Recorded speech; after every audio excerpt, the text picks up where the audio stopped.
This short guide explains how to buy shares of Key Tronic Corp, an electronics manufacturer listed on NASDAQ under the ticker KTCC. This content is educational only and not financial advice. You need a brokerage account to trade KTCC. We use eToro as an example to show the steps. After registering, you must verify your account, usually with an ID document, and add funds before you can buy.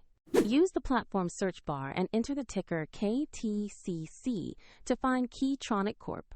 Select the listing that matches Key Tronic Corp on NASDAQ to open the correct stock page. On the stock page, you will see basic company information and a price chart to review recent activity. Double-check the company name, NASDAQ listing, and KTCC ticker to confirm it is the right asset. Click Buy or Trade, enter the amount you want to invest, review the order details, and confirm.